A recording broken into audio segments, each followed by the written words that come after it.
जुड़ चुके हैं दी न्यूज़ नाउ के साथ और मैं हूं अर्षा वासुदेव। सवाल आज का प्रोग्राम में आपका बेहद स्वागत है। आज इस प्रोग्राम के ज़रिए एक सवाल हम जनता के समक्ष रखेंगे और उनकी क्या प्रतिक्रिया है, क्या सोच है, वो जानेंगे। और आज का सवाल है दशहरे का इतिहास, कि आखिर जनता और आम जनता या आम लोगों की बात करें तो दशहरा क्यों मनाया जाता है और वो लोग इसे क्यों मनाते हैं। तो चलते हैं जनता के बीच और जनता से जानते हैं उनकी प्रतिक्रिया। तो मानवी, दशहरा क्यों मनाया जाता है, दशहरे का क्या इतिहास है और आप क्यों दशहरा हर साल सेलिब्रेट करते हैं? दशहरा तो हमारे पुरखों जो है मनाते आ रहे हैं काफ़ी सालों से। राम जी ने रावण को मारा था इस दिन और अच्छाई की बुराई पर जीत हुई थी, इस खुशी में मनाया जाता है। और साथ में रावण को जलाने के साथ हम बुराई के प्रतीक को जलाते हैं और ये कोशिश करते हैं कि हर साल हम अपने अंदर कुछ अच्छी चीज़ें अडॉप्ट करें ताकि हम बुरी चीज़ों का अंत करें। और जैसे रावण का पुतला हम जलाते हैं वैसे ही उसके साथ हम अपनी बुराइयों को भी जलाते हैं। विजय, ये दशहरा आप हर साल क्यों सेलिब्रेट करते हैं? ये दशहरा हम इसलिए सेलिब्रेट करते हैं क्योंकि जैसे कि श्री रामचंद्र जी ने रावण का वध करके अच्छाई की जीत बुराई पे की हुई थी, इसी तरह हम भी अपने अंदर की जो बुराई है उसको रावण के दहन के साथ साथ उसे ख़त्म करते हैं, उसे जलाते हैं और अपनी अच्छाइयाँ जो हैं वो लाते हैं। इसलिए हम हर साल ये दशहरा जो है वो सेलिब्रेट करते हैं। दशहरा तो इसलिए मनाया जाता है कि जैसे सब लोगों के मन में तो यही बात है कि जिस दिन रावण मारा गया तो दशहरा मनाया जाता है। लेकिन जो सही हकीकत है, जो जिस वजह से हमें बनाना चाहिए, तो वो शायद किसी के मन में है ये भावना। लेकिन सही तो बात ये है कि दशहरा हमें इस खुशी में मनाना चाहिए कि इस दिन सच्चाई की जीत हुई थी, झूठ को हराया गया था, छल को हराया गया था, कपट को हराया गया था। जो रावण था तो हालांकि वो तो बहुत विद्वान था, वो बहुत ही पराक्रमी था, विद्वान था, ब्राह्मण उसका हालांकि वो असुर कुल से था, लेकिन वो अपने इसका ब्राह्मण पुत्र के होने की वजह से भी उसमें काफ़ी गुण थे। तो इतना पराक्रमी होने के बावजूद भी वो रामचंद्र से भिड़ गया।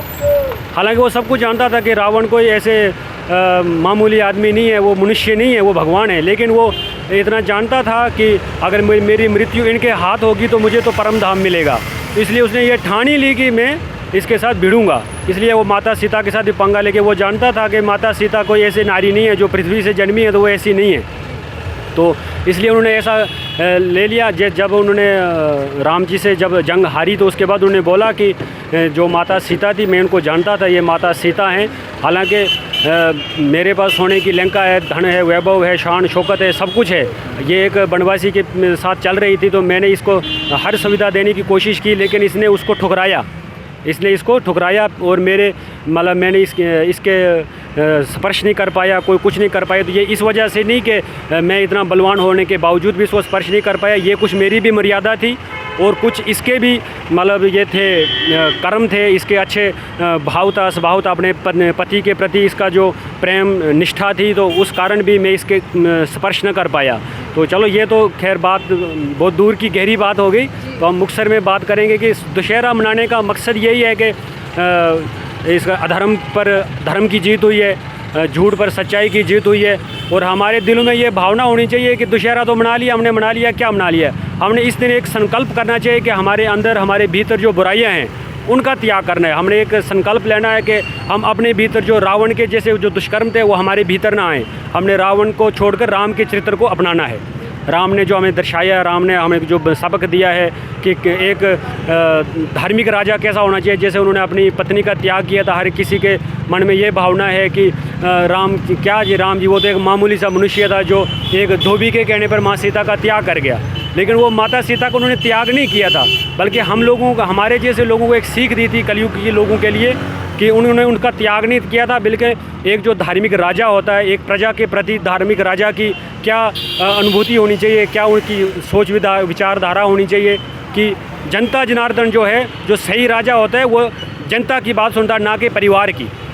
अगर परिवार में कोई आया भी है संकट या कुछ भी है, थोड़ा सा कष्ट उठाना पड़े तो परिवार को उठाना है। लेकिन जनता में कोई परिवार जो जनता भी राजा का परिवार ही होता है, तो अपने परिवार से बराबर जनता को भी समझना है। तो उन्होंने उसलिए मामूली से एक धोबी के प्रश्न उठाने पर कि आज उन्होंने माता सीता को रख लिया जी, वो रावण की कैद में रही इतने दिनों, तो वो कौन से वो स्वच्छ रही है या कौन से। लेकिन वो तो माता सीता थी, वो तो मतलब पृथ्वी पर ऐसी कोई नारी नहीं मिली जो उसको जन सकती थी, जो उसके गर्भ में आ सकती थी। लेकिन जब पूरे संसार में, पूरी सृष्टि में ऐसी कोई नारी नहीं मिली जो सीता जैसी माता को जन्म दे सके, इसलिए माता धरती ने उसका संकल्प किया कि मैं इसको जन्म दूंगी।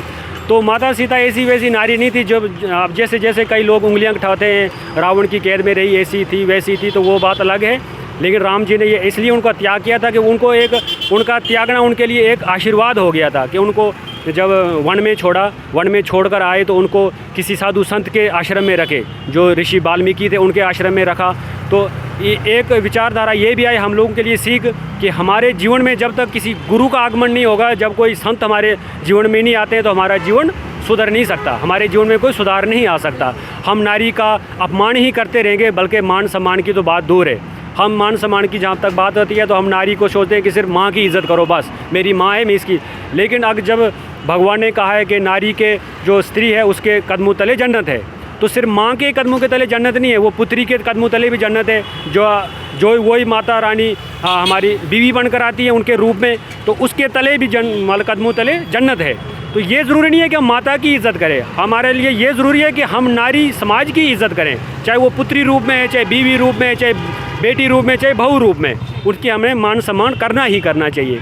तो उन्होंने ये दर्शाया कि जब वो साधु संत के आश्रम में गए, उनका आश्रय मिला उनको, तो जो 2 बालकों को जन्म दिया लव कुश को, तो उनको भी उन्हीं गुरु का, सदगुरु का आश्रय मिला, तो उनको ये ज्ञान मिला। फिर आगे जाकर वो इतने विद्वान हुए तो उन्होंने माता को मान सम्मान दिलाया बाज़ाब्ता। पुत्र होंगे तो वैसे अगर पुत्र होंगे माता के तो वो मान सम्मान दिला सकते हैं, अन्यथा तो अब आए दिन लोगों में, मीडिया में, टीवी पर ये आते हैं कि किसी ने माँ को मारा, किसी ने घर से, अब दुनिया भर के आश्रम खुले हुए हैं, माएँ घर से निकाल दी हैं, बेघर हो गई हैं, तो वो भी बच्चे ही हैं, वो भी औलाद है। तो वो इसलिए बताया है कि बच्चों को हमें शुरू से बचपन से ही, बल्कि गर्भ में ही जब बच्चा है तो उसको हम इस लाइन से जोड़े रखें, तो हमें ये दिन देखने ना पड़े कि हमारी माताओं को आश्रमों का सहारा लेना पड़े।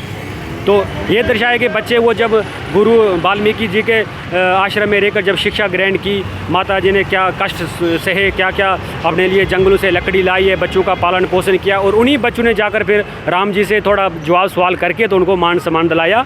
तो ये है कि दशहरा मनाया जाता है, ये खाली जश्न के लिए नहीं, पुतला बनाया जला दिया रावण, हमने भस्म कर दिया, नहीं।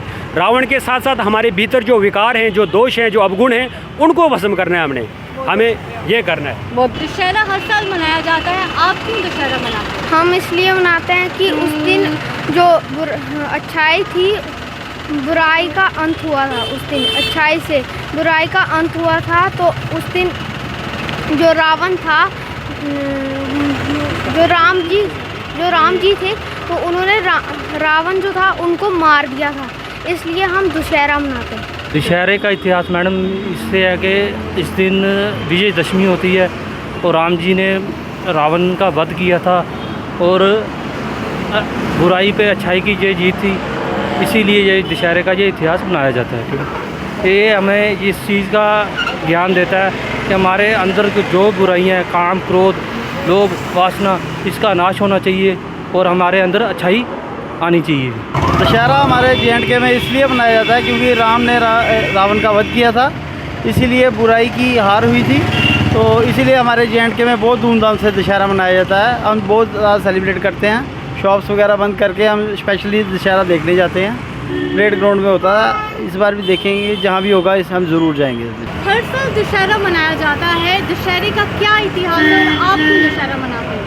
हम इसलिए मनाते हैं कि ये बुराई पे अच्छाई की जीत है और भगवान राम जी मतलब वनवास से काट के वापस आए थे, इसीलिए हम मनाते हैं। और नवरात्रे भी ख़त्म होते हैं, उसके बाद लोग बड़े धूमधाम से मनाते हैं इस त्यौहार को, और अच्छा लगता है। हमारे हिंदू धर्म का त्यौहार है ये, और मनाना चाहिए सभी को। ये आपने देखा कि हमने जनता से एक सवाल पूछा था और जनता की प्रक्रिया उनसे हमने जानी। इस तरह का सवाल हर रोज़ इस प्रोग्राम के ज़रिए हम जनता के समक्ष रखेंगे और उनकी प्रतिक्रिया हर रोज़ जानेंगे। अभी के लिए इतना ही। वीडियो जर्नलिस्ट कमल सिंह के साथ मैं Arsha Vasudev, the news now, Jammu.